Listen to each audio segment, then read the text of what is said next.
вече е почти готов, в момента го довършват и се очаква да бъде открит официално в началото на новата година.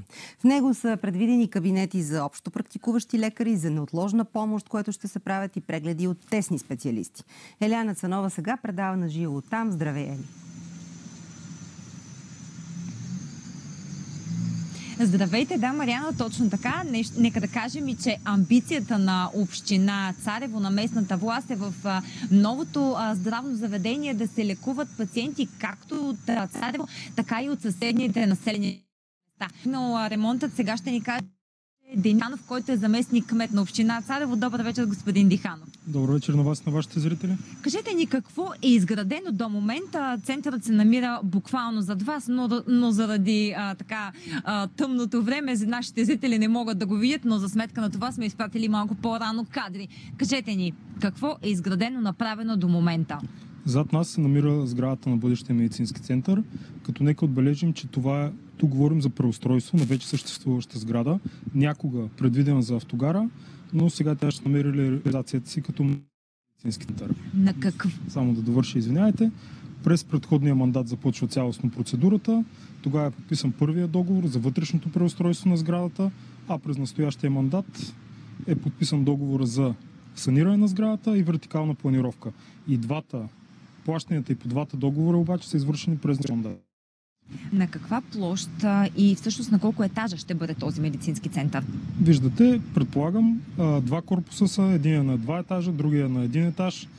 Разгърната площ 810 квадрата, застроената площ 1200 квадратни метра. С какви сектори ще разполага новото лечебно заведение? Ще има ли бърза помощ, чакалня, клинични лаборатории? Това се говореше още и преди.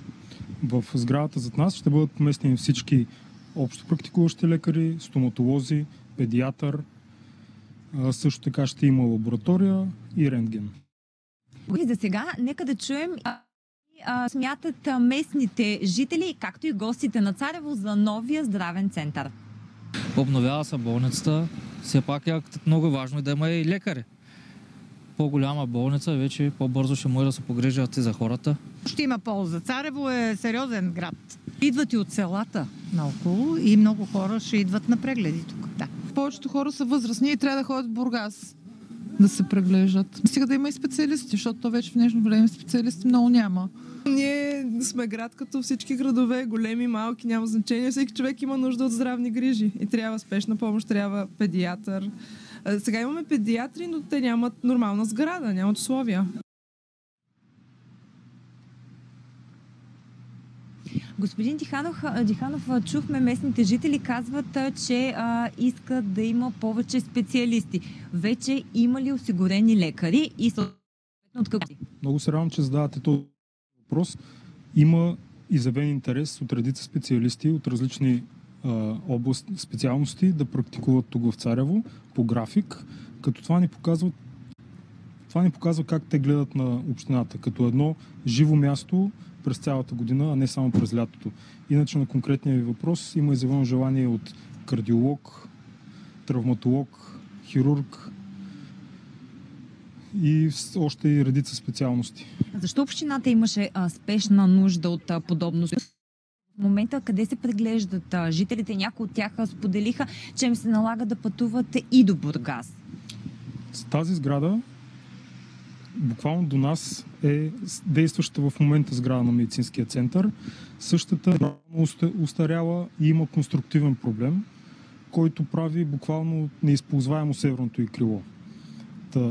В тази сграда ще бъдат поместени специалистите, за да могат да получават и жителите качествена помощ, и специалистите. В заключение, здравеопазването е качественото здравеопазване е нещо, което дължим и на жителите, и на гостите на общината. Господин Диханов, ще осигурите ли денонощна грижа за жителите, а и за туристите през летния сезон? Знаем, че тук е пълно с гости на града. Денонощна грижа има и към момента, защото в медицинския център функционира кабинет за неотложна помощ, който функционира от 19 часа вечерта до 8 сутринта, а през събота и неделя денонощно. Реално това е времето, в което общо практикуващите лекари на места. Така че тази практика ще продължи и в новия медицински център. Много ви благодаря. Предвидено е новият здравен център да започне да работи и да бъде открит в началото на 2025 година. Всички го очакваме с нетърпение и тогава обещавам отново да го покажем. Да, с удоволствие, Еляна. Обичаме да показваме признаци на прогрес и хубави неща, които се случват в България. И точно в тази